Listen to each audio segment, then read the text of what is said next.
किताबी कीड़ा में आज सुनिए विश्व इतिहास की एक झलक। पंडित जवाहरलाल नेहरू।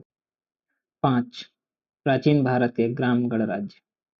यूनान, भूमध्य सागर, मिस्र, एशिया कोचक और ईरान की एक झलक हम देख चुके हैं। अब हम अपने देश की तरफ आते हैं। भारत के प्रारंभिक इतिहास का अध्ययन करने में हमारे सामने सबसे बड़ी कठिनाई आ जाती है।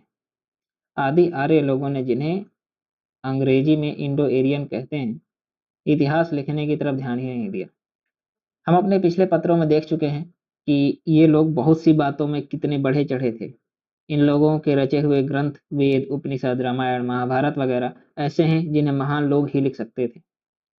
इन ग्रंथों से और दूसरी सामग्री की मदद से हमें पुराने इतिहास का अध्ययन करने में मदद मिलती है। इनसे हमें अपने पूर्वजों के रस्म रिवाज और रहन सहन और विचार करने के ढंग का पता चलता है। लेकिन दरअसल ये इतिहास नहीं है। संस्कृत के वास्तविक इतिहास की अकेली किताब कश्मीर के इतिहास पर है, लेकिन वो बहुत बाद के जमाने की है। उसका नाम है राजतरंगिणी। उसमें कश्मीर के राजाओं का सिलसिलेवार हाल है और यह कल्हड़ द्वारा लिखी गई है।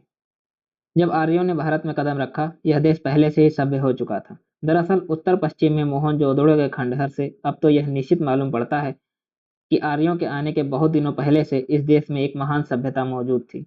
लेकिन इसके बारे में अभी तक हम कुछ ज्यादा नहीं जानते। मुमकिन है कुछ वर्षों के अंदर ही, जब हमारे पुरातत्ववेत्ता वहां से वहां से जो कुछ मिल सकता है उसे खोद निकालेंगे, तब हम उसके बारे में कुछ ज्यादा जान सकेंगे। बहरहाल, इसके अलावा भी यह जाहिर है कि उस समय दक्षिण भारत में और शायद उत्तर भारत में भी द्रविड़ों की एक समृद्ध सभ्यता थी। इनकी भाषाएं, जो आर्यों की संस्कृत से निकली हुई नहीं है, बहुत पुरानी है। इनमें बड़ा सुंदर साहित्य पाया जाता है। इन भाषाओं के नाम है तमिल, तेलुगु, कन्नड़ और मलयालम। ये भाषाएं दक्षिण भारत में आज भी फूल फल रही हैं। यूरोप और दूसरे मुल्कों के कुछ लोग समझते हैं कि भारत में सैकड़ों भाषाएं बोली जाती हैं। ये बिल्कुल बेहुदा बात है, और और ऐसा कहने वाला खुद अपना ही अज्ञान जाहिर करता है। सच यह है कि भारत जैसे बड़े मुल्क में बहुत सी बोलियां हैं जो स्थान भेद के मुताबिक किसी एक भाषा से अलग रूप हैं। यहाँ के पहाड़ी और दूसरे हिस्सों में कितनी ही छोटी मोटी जातियां हैं जिनके पास अपनी अपनी खास जबानें हैं। लेकिन अगर सारे भारत को एक साथ कर लिया जाए तो इन सब का कोई महत्व नहीं रह जाता। उनका महत्व सिर्फ मर्द मर्दमशुमारी के ख्याल से ही है। जैसा कि मेरा ख्याल है, भारत की असली भाषाएं दो परिवारों में बांटी जा सकती हैं।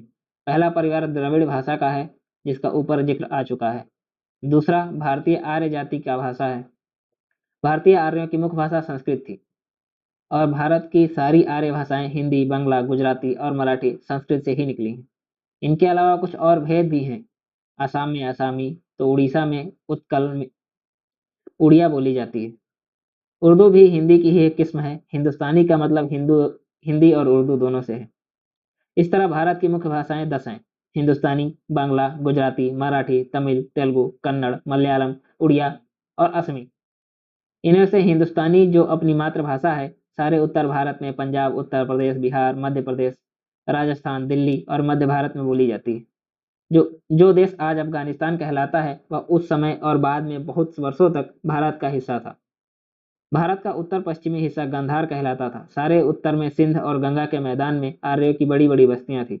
बाहर से आने वाले ये आर्य शायद इमारत बनाने की कला अच्छी तरह जानते थे, क्योंकि इनमें से बहुत से ईरान और इराक की आर्यों की बस्तियों से आए हुए होंगे, जहां उस समय भी बड़े बड़े शहर बस गए थे। इन आर्य बस्तियों के दरमियान बहुत से जंगल थे।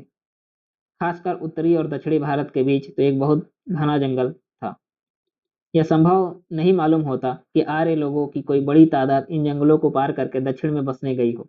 हाँ, बहुत से व्यक्ति खोज और व्यापार करने तथा आर्य सभ्यता और संस्कृति को फैलाने के लिए दक्षिण जरूर गए होंगे। पौराणिक कथा यह है कि अगस्त्य ऋषि पहले आए थे और दक्षिण गए, और आर्य धर्म तथा आर्य संस्कृति का संदेश दक्षिण तक ले गए। उस समय भारत और विदेशों के बीच काफी व्यापार चलता था। विदेशी व्यापारी दक्षिण की काली मिर्च, मोती और सोने की लालच में समुद्र पार करके यहाँ आते थे।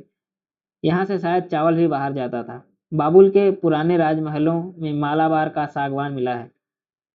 आर्यों ने भारत में धीरे धीरे अपनी ग्रामीण प्रणाली का विकास किया। इस प्रणाली में कुछ पुरानी द्रविड़ ग्राम प्रथा का और कुछ आर्यों के विचारों का मेलजोल था। ये गांव करीब करीब स्वतंत्र होते थे और चुनी हुई पंचायतें इन पर शासन करती थी। कई गांवों या छोटे कस्बों को मिलाकर उन पर राजा या सरदार राज करता था, जो कभी तो चुना हुआ होता था और कभी पुश्तैनी। अक्सर गांवों के अनेक गिरोह एक दूसरे से सहयोग करके सड़कें, धर्मशालाएं, सिंचाई के लिए नहरें या इसी प्रकार की पंचायत चीजें जो सब लोगों के लिए फायदेमंद होती थी बनाया करते थे। यह भी मालूम होता है कि राजा यद्यपि राज का प्रमुख होता था, लेकिन वह मनमानी नहीं कर सकता था। उसे आर्यों के कानूनों और प्रथाओं के मुताबिक चलना पड़ता था। उसकी प्रजा उस पर जुर्माना कर सकती थी और उसे गद्दी से उतार भी सकती थी। राजा ही राष्ट्र है, यह सिद्धांत यहाँ नहीं माना जाता था। इस तरह आर्य बस्तियों में एक किस्म का लोकतंत्र पाया जाता था, यानी आर्य प्रजा शासन पर कुछ हद तक नियंत्रण रख सकती थी। उस समय भारतीय आर्यों के समाज में चार भेद या वर्ण माने जाते थे। ब्राह्मण जो विद्वान, पुरोहित और ऋषि मुनि होते थे, क्षत्रिय जो राज्य करते थे, वैश्य जो व्यापार करते थे और शूद्र जो मेहनत मजदूरी करते थे और दस्तकार थे। इस तरह यदि जाति भेद पेशे के आधार पर था, संभव है जाति पाति की प्रणाली एक हद तक इसलिए रखी गई हो कि आर्य लोग विजित कौम से अपने को अलग रखना चाहते थे। आर्य लोग बहुत अभिमानी और घमंडी थे और दूसरी जातियों को नीची निगाह से देखते थे। वे नहीं चाहते थे कि उनकी जाति के आदमी दूसरी जाति के लोगों में घुले मिले। जाति के लिए संस्कृत में वर्ण शब्द का प्रयोग आता है, जिसका अर्थ है रंग। इससे यह भी जाहिर होता है कि बाहर से आने वाले आर्य भारत के मूल निवासियों से गोरे थे। इस तरह एक तरफ तो आर्य लोगों ने श्रमिक वर्ग को दबा रखा था और उसे अपने लोकतंत्र में कोई हिस्सा नहीं देते थे, दूसरी तरफ उन्होंने अपने लिए बहुत ज्यादा आजादी रखी थी। ये लोग इस बात को बिल्कुल गवारा नहीं करते थे कि उनके राजा या शासक बेजा हरकतें करें। अगर कोई शासक बेजा हरकत करता था तो उसे हटा दिया जाता था।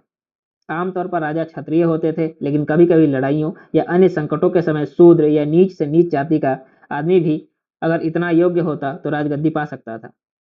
बाद में आर्यों में गिरावट आई और उनकी जाति प्रणाली मजबूत हो गई।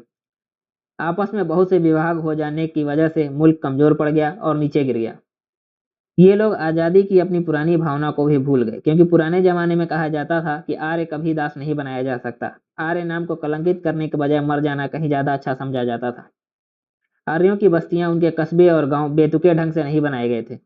वे नक्शों के मुताबिक बनाए जाते थे। इन नक्शों के तैयार करने में रेखा गणित से बहुत मदद ली जाती थी। सच तो यह है कि वैदिक पूजाओं में रेखा गणित की शक्लें भी काम में आती थी। आज भी अनेक हिंदू घरों में बहुत सी पूजाओं में ये शक्लें काम आती हैं। मकानों और शहरों के बनाने की कला से रेखा गणित का बहुत ज्यादा संबंध है। संभव है शुरू में पुराने आर्यों के गांव किलेबंदी छावनी की तरह हुआ करते थे, क्योंकि उस जमाने में हमलों का हमेशा डर रहा करता था। जब दुश्मन के हमलों का डर नहीं रहा, तब भी यह नक्शा जारी रहा। यह नक्शा चतुर्भुज के आकार का होता था, जिसमें चारों तरफ परकोटा होता था और इसमें चार बड़े और चार छोटे फाटक रखे जाते थे। परकोटे के अंदर एक खास तरकीब से सड़कें और मकान बनाए जाते थे। गांव के बीच में पंचायत घर होता था, जहां गांव के बड़े बूढ़े इकट्ठे होते। छोटे गांव में पंचायत घर के बजाय कोई एक बड़ा पेड़ ही हुआ करता था। हर साल गांव के सब नागरिक इकट्ठे होकर अपनी पंचायत चुनते थे। कई विद्वान सादा जीवन बिताने और शांति के साथ अध्ययन का सेवा कार्य करने के लिए कस्बों या गांवों के आसपास के जंगलों में चले जाते थे। इनके पास विद्यार्थी इकट्ठे हो जाते थे। धीरे धीरे इन गुरुओं और विद्यार्थियों की नई बस्तियां बन गई। हम इन बस्तियों को आजकल विश्वविद्यालय कह सकते हैं। इन जगहों पर कोई सुंदर इमारतें नहीं हुआ करती थी, लेकिन जिनको ज्ञान की तलाश होती थी, वे बड़ी बड़ी दूर से विद्या अध्ययन के लिए इन केंद्रों में आया करते थे। यह प्रारंभ काल का युग भारत में आर्यों का एक महान युग था। बदकिस्मती से इस युग का हमें कोई इतिहास नहीं मिलता और उस समय की जो बातें हमें मालूम हैं, उनके लिए हमें गैर तवारीखी किताबों पर ही भरोसा करना पड़ता है। उस जमाने के राज्यों और गणराज्यों में ये थे दक्षिण बिहार में मगध, उत्तर बिहार में विदेह, काशी, कोसल जिसकी राजधानी अयोध्या थी, और पांचाल जो गंगा और यमुना के बीच में था। पांचालों के देश में मथुरा और कान्यकुब्ज दो मुख्य शहर थे। ये शहर बाद के इतिहास में भी मशहूर रहे और आज भी मौजूद है। कान्यकुब्ज अब कन्नौज कहलाता है और कानपुर के नजदीक है। उज्जैन भी पुराना शहर है, लेकिन अब यह ग्वालियर रियासत, अब मध्य भारत का एक छोटा कस्बा है। पाटलिपुत्र या पटना के नजदीक वैशाली नाम का शहर था। यह लिच्छवी वंश के लोगों की राजधानी थी, जो भारत के शुरू शुरू के इतिहास में एक मशहूर वंश है। यह राज्य गणराज्य था और प्रमुख आदमियों की एक सभा इस पर शासन करती थी।